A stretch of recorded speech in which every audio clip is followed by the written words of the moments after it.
I'm 49. I retired 10 years ago, about $700,000, including my paid off house. Most people my age are still working.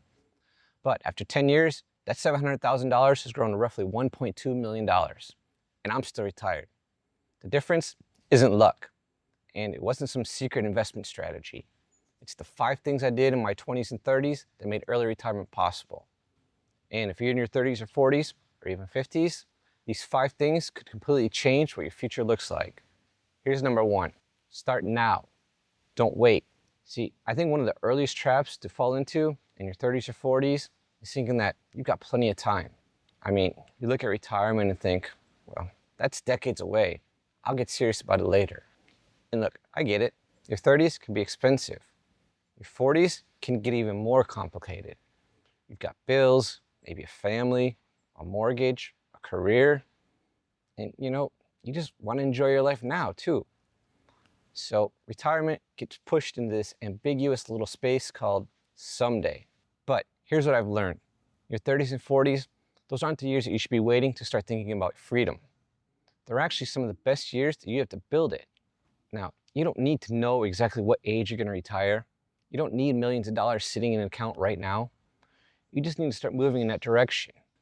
Based on my experience, I don't think you should wait until you're making more money. Don't wait until your mortgage is paid off. Don't wait for life to somehow become less complicated, because honestly, it usually doesn't.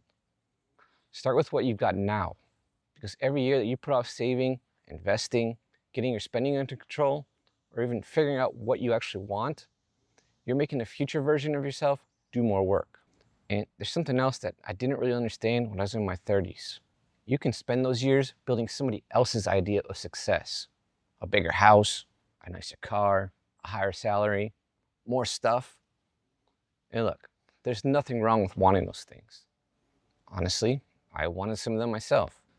But I found that there's another thing that you can quietly build during those years instead.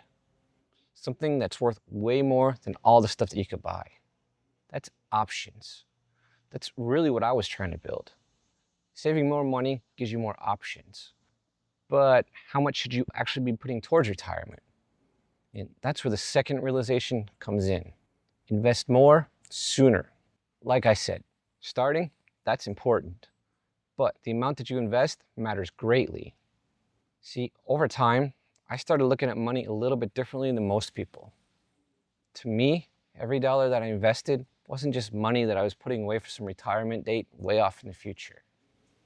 I started thinking of it like I was sending an employee out into the future to work for me, and the earlier that I sent that employee to work, the longer it had to do its job. That's the power of compounding. You don't have to figure out which stock is going to explode. You don't need to trade all the time. You don't need some secret investment strategy that nobody else knows about. You just need time. And you need to keep putting your money to work. The roughly $700,000 that I had when I retired at 39 didn't just show up one day. There was no lottery win or no inheritance. It came from years of saving, investing, and making different choices than most people around me. But here's the proof that the magic of compounding is real. 10 years after quitting my job, I've had 10 amazing years of freedom, travel, and that roughly $700,000 has grown to around 1.2 million. And look, I don't make these videos to brag. I make them to help people like you understand what it means to have your money work for you instead of you working for your money. The money that I invested years ago is still working today, even though I'm living the exact life that I wanted the money to help pay for. And that brings me to something that I think too many people ignore when they talk about early retirement. Because eventually, you just gotta ask yourself, what is all this money actually for? I think it's critical that you design the life that you want. Don't just chase some arbitrary number that you heard from some guru on TV. A retirement number by itself doesn't really mean much. And you can say, okay, I need $1 million, 2 million, whatever. All right, but why? What is that million supposed to do for you? When I was working towards retirement, the real goal wasn't sitting on my spreadsheet. It was freedom. I knew that I wanted to travel. I wanted control over my time. And I didn't want to spend decades telling myself, well, I'll do it someday. Real quick, if your goal is to have the freedom to live life on your own terms instead of being a wage slave your whole life, then go ahead and subscribe right now. This channel is all about showing you that it can be done. Looking back, I'm still amazed. Over the last 10 years, I've traveled to roughly 10 countries, mostly in Asia and Mexico.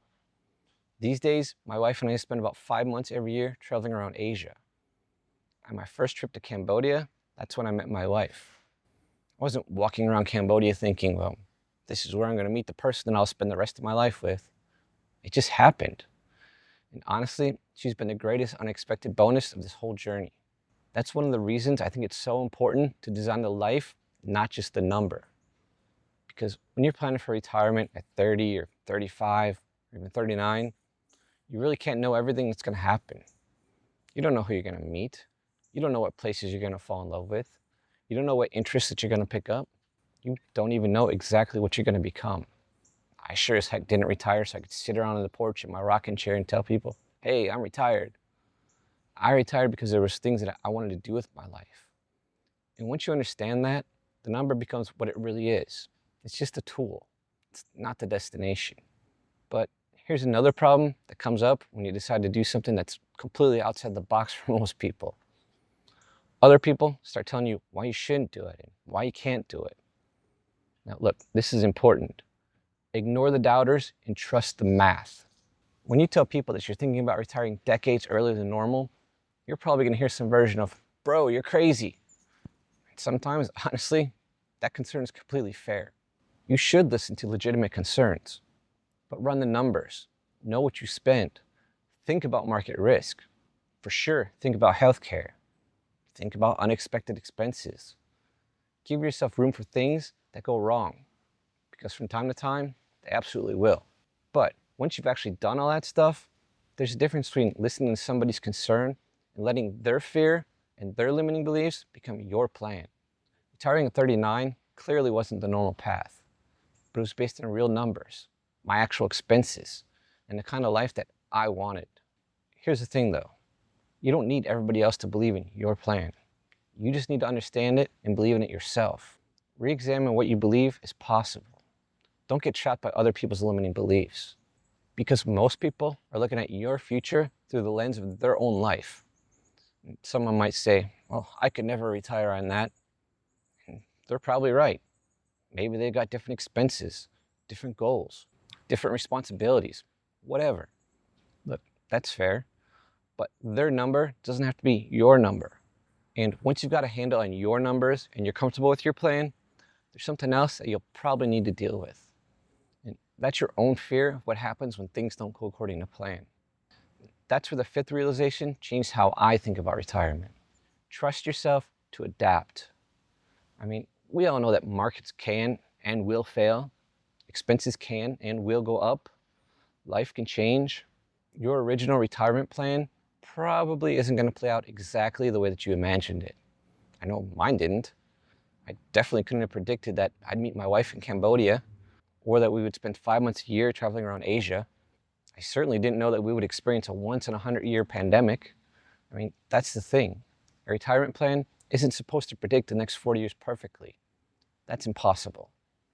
I want you to understand that your biggest safety net isn't just your portfolio. It's you.